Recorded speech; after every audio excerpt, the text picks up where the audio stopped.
Muito bem, amados e amadas, estamos aqui para gravar mais um vídeo sobre a Palavra de Deus.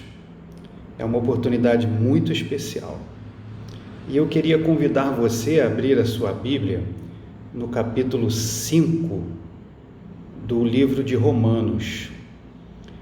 Enquanto você vai abrindo para que possamos ler juntos, eu vou então cumprimentando você aqui, perguntando para você como é que você está e desde já dizendo que continuo orando por vocês para que a graça de Deus, a sua misericórdia, a sua proteção estejam envolvendo vocês num período difícil como esse. Meu querido amigo e amiga, meu irmão, minha irmã, nós estamos vivendo momentos difíceis.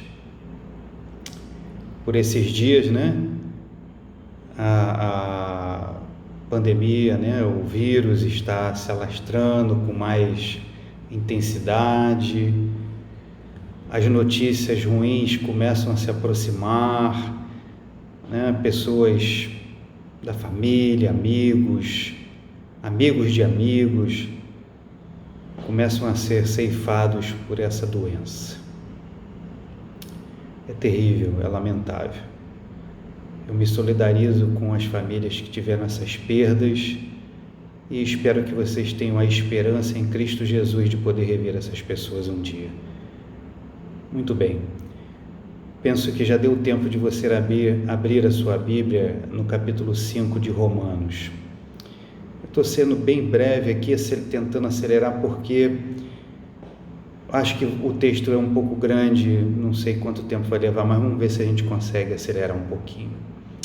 Eu queria ler o verso 1 e o verso 2 desse capítulo, que diz assim, justificados, pois, mediante a fé, temos paz com Deus por meio de nosso Senhor Jesus Cristo, por intermédio de quem obtivemos igualmente acesso pela fé a esta graça na qual estamos firmes e gloriamo-nos na esperança da glória de Deus.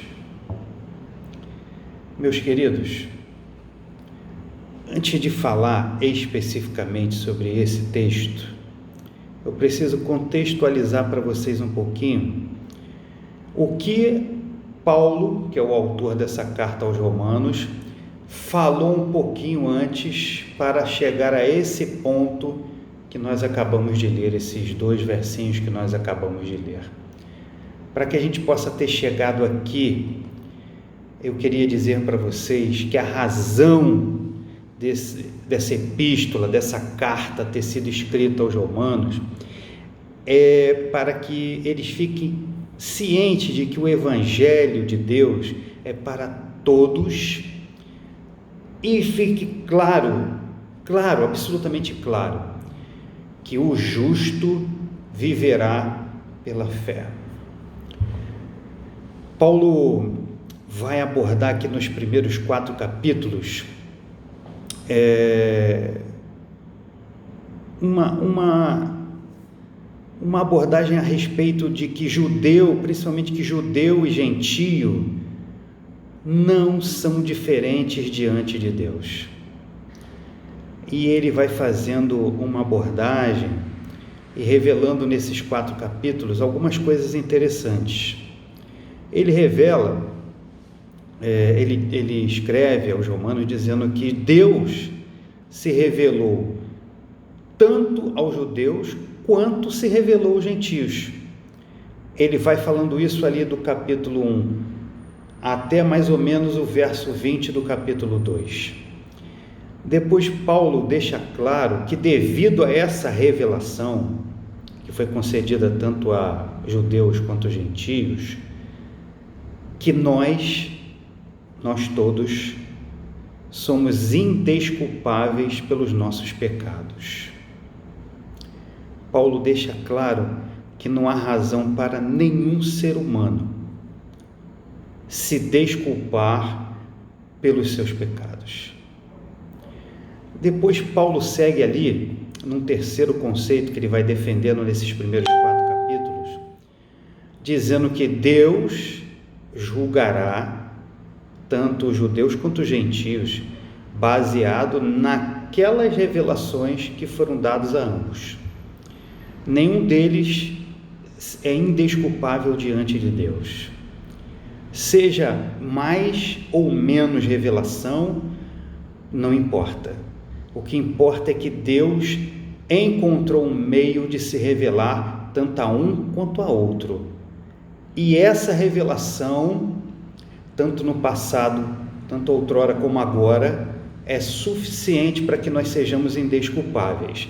E Deus vai nos julgar segundo essa revelação que Ele nos deu. Ali no capítulo 4, ele faz uma abordagem, em especial para os judeus, se referindo a 2 grandes personagens da Bíblia, se referindo a Abraão e Davi. E ali ele deixa claro que esses 2 destacados representantes dos judeus, eles pecaram. E eles eram carentes da graça de Deus pela fé para que pudessem ser salvos. Paulo ali quer quebrar assim uma barreira, né?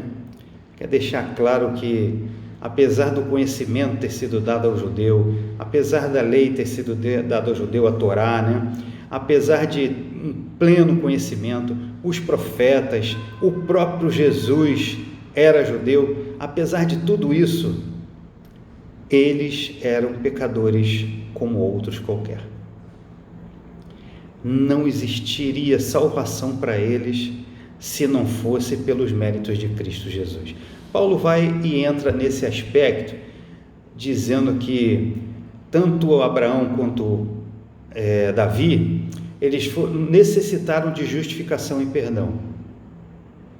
Logo, todos os judeus também necessitam.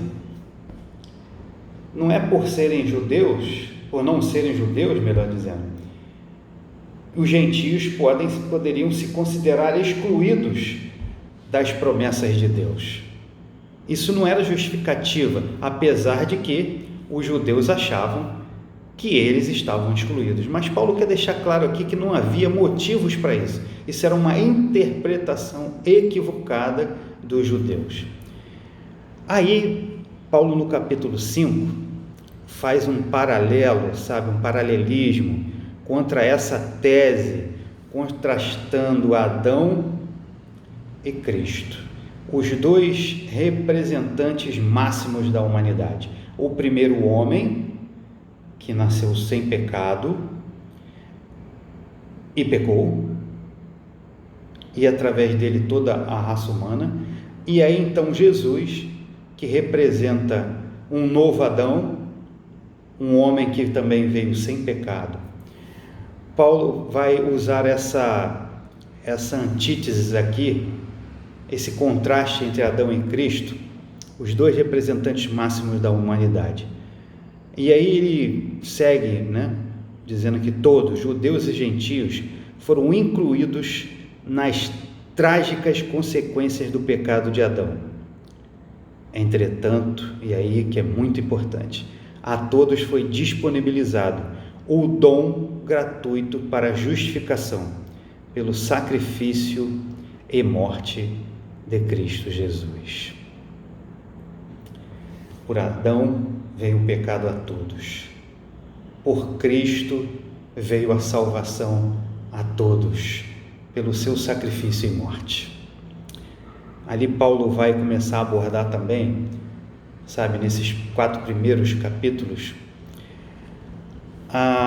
o devido lugar da Torá, também chamada de lei de Deus.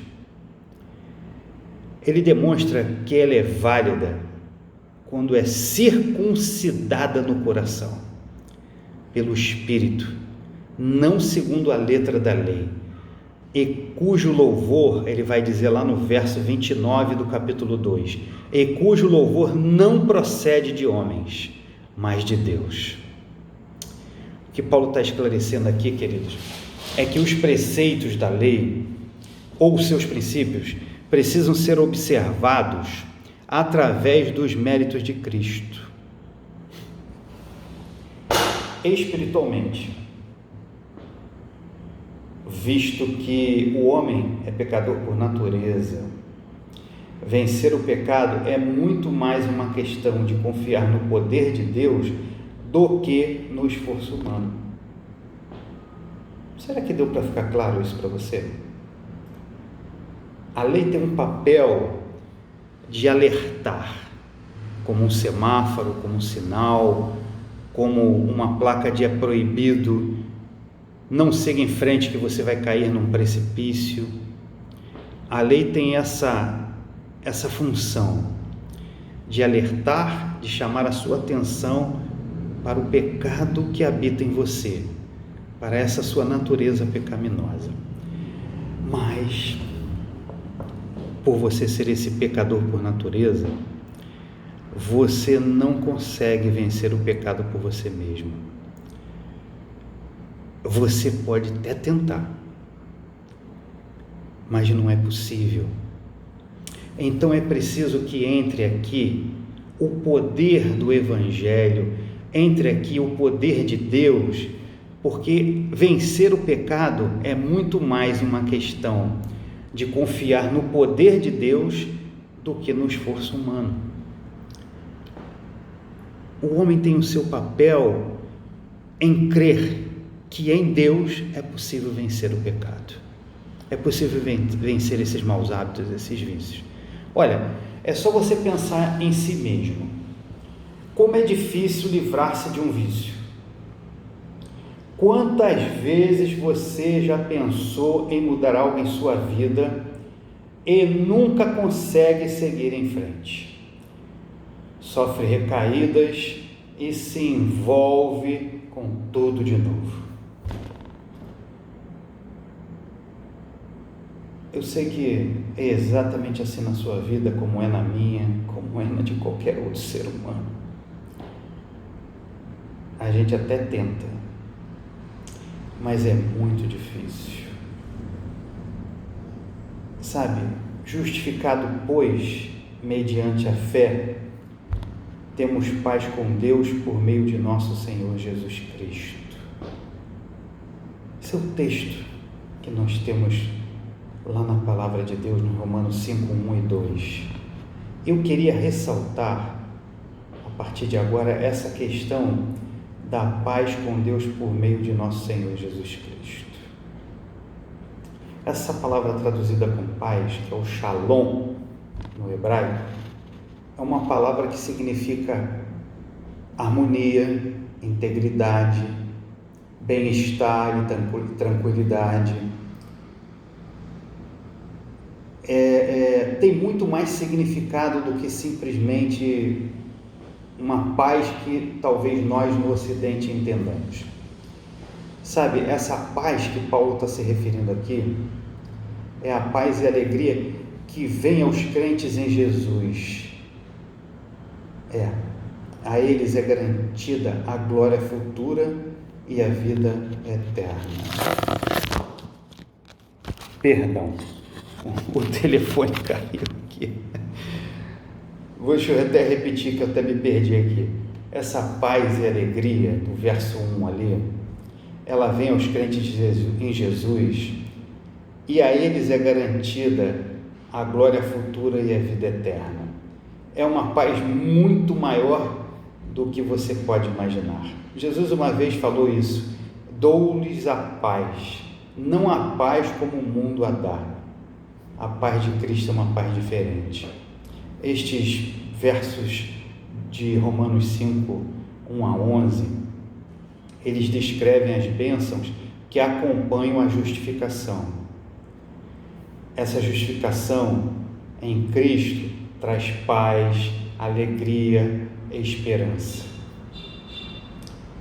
Sabe, tendo exposto essa maneira pela qual Deus justifica o pecador, Paulo prossegue apontando, a importância da reconciliação com Deus. não é simplesmente perdão, mas elevação à posição de grande favor, a esta graça na qual estamos firmes. É muito mais do que só sentir-se justificado, é agora ser elevado a uma posição de grande favor. E nela você vai encontrar paz, alegria e esperança. Sabe, queridos, você vive uma vida achando que você é que dirige a sua própria vida. Você é quem toma suas próprias decisões, você que tem razão. Entretanto, segundo o conceito bíblico, não é assim que funciona. Segundo Deus, o pecado que habita em você, essa sua natureza pecadora, faz de você um escravo do pecado. É isso mesmo. Você pensa que é você que está no comando, mas na verdade você está sendo enganado por sua natureza pecadora. Muitas das vezes você nem percebe mais que as suas atitudes têm levado você a situações cada vez piores, e você começa a tentar encontrar culpados. Como é o ser humano, né? Todas as dificuldades, tudo que dá errado, a pessoa que é escrava do pecado, ela encontra razão justificativa em pessoas, ou em situações, ou em coisas. O pecado, ele é tão sutil, tão, tremendo na sua vida, querida, que ele cega você.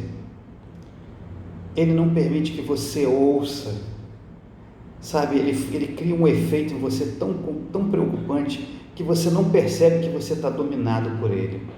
E você segue a sua vida fazendo do seu jeito, as coisas não dão certo, você se irrita, você se exaspera, você cria tantos problemas na sua vida, mas no fundo você ainda culpa todas as outras coisas. Isso é a falta da paz, aquela paz que vem da graça pela fé, que Paulo está falando, tornando você justificado em Cristo Jesus. Jesus, sabendo disso, lá em Mateus 11, 28, 29, ele fez um convite para você. Dois versos muito conhecidos, e eu vou ler para você aqui, que fique bem claro. Diz assim, venham a mim, todos os que estão cansados e sobrecarregados, e eu lhes darei descanso. Tomem sobre vocês o meu jugo e aprendam de mim, pois sou manso e humilde de coração, e vocês encontrarão descanso para as suas almas, pois o meu jugo é suave e o meu fardo é leve. Primeira coisa, vá a Jesus, receba dele a graça que ele já garantiu no seu sacrifício naquela cruz.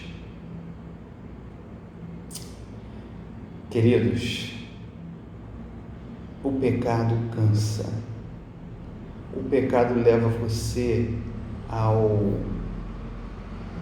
ápice do estresse nessa vida aqui. Essa vida cobra um preço terrível, porque o pecado leva você a isso. Nossa, hoje está complicado. Vamos ver se não cai mais nenhuma vez. Me perdoe mais uma vez aí, mas vamos ver se não cai mais. Está escorregando toda hora. A ciência do comportamento diz que 99% dos problemas têm origem no seu caráter e na sua personalidade.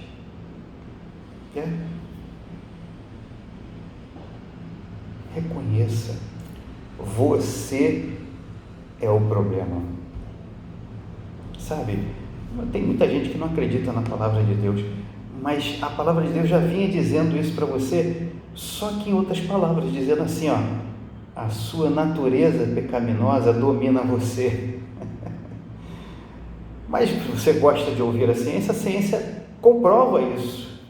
E ela diz assim, ó, 99% dos problemas da sua vida tem origem por causa do seu caráter e a sua personalidade. Por isso o texto de Mateus fala sobre mansidão e humildade. Se você fosse manso e humilde, que é como Deus criou você, mas você não é mais como Deus criou você, você sofreu o efeito do pecado, sua vida já seria muito diferente. Mas a sua natureza pecaminosa não tem deixado ser assim, e por isso você enfrenta tantos problemas.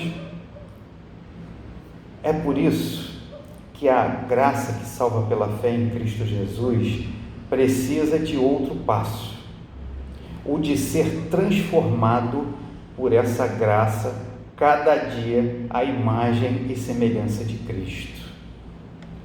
Você, pelo poder de Deus, foi liberto da escravidão do pecado para que você viva em novidade de vida.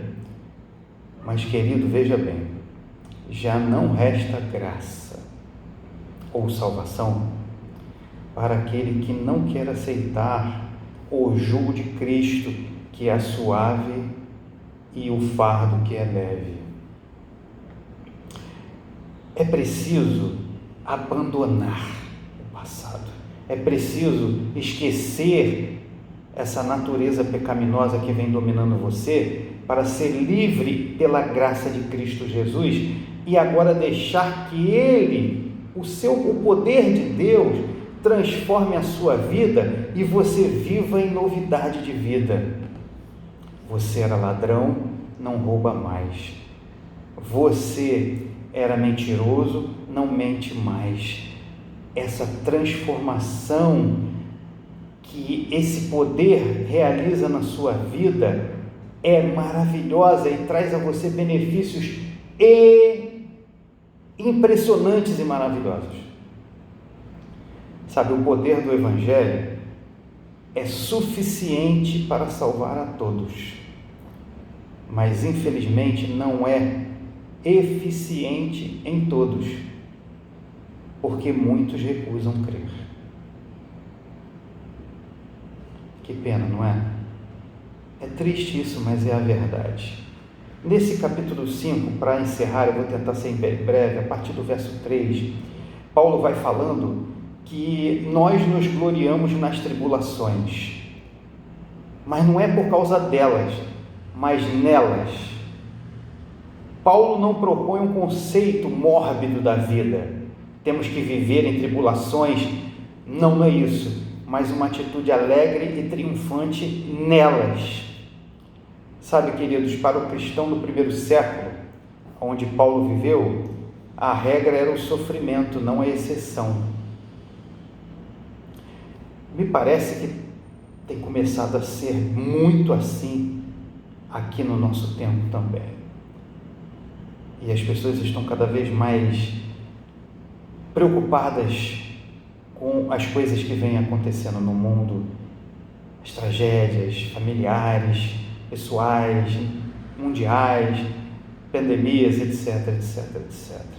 Tudo isso vai angustiando, vai trazendo dor, sofrimento, sabe, mas em meio a essas angústias, em meio a essas dificuldades, é que durante elas, Deus as usa para revelar a você a sua natureza pecaminosa e para que você perceba que existe uma graça redentora, existe a salvação em Cristo Jesus, e Ele pelo seu poder é capaz de transformar e mudar a sua vida. Ele é capaz de fazer isso como fez da água para o vinho no milagre de Caná. O que Deus quer fazer com você é fazer um novo caráter e personalidade. Como disse lá a ciência, que tem atrapalhado a sua vida. Deus quer te dar um novo caráter, um caráter aprovado, uma disposição que agora é testada e aprovada por Deus, para que você goze daquela paz maravilhosa que te traz alegria, contentamento, satisfação e paz em meio a tudo isso. O cristão pode regozijar-se no sofrimento por saber que não está destituído de significação essas tribulações e essas lutas. Parte de tudo isso tem um propósito de Deus para produzir um caráter redentivo, um caráter para a salvação em seus filhos. Eu encerro por aqui dizendo, meu querido amigo, amiga, irmão e irmã, receba a paz de Cristo Jesus, permitindo que a sua graça redentora haja na sua vida e leve você a uma transformação que permitirá, não só na eternidade, mas ainda aqui, gozar paz, alegria, esperança, contentamento, apesar de todas as coisas. Que Deus te abençoe, em nome de Jesus. Senhor Deus, a Ti eu entrego, Senhor, a proteção, a guarda e a vida dessas pessoas queridas que ouviram este sermão. Senhor Deus, transforme as suas vidas para a salvação em Cristo Jesus. É o que eu te peço, em nome de Jesus. Amém.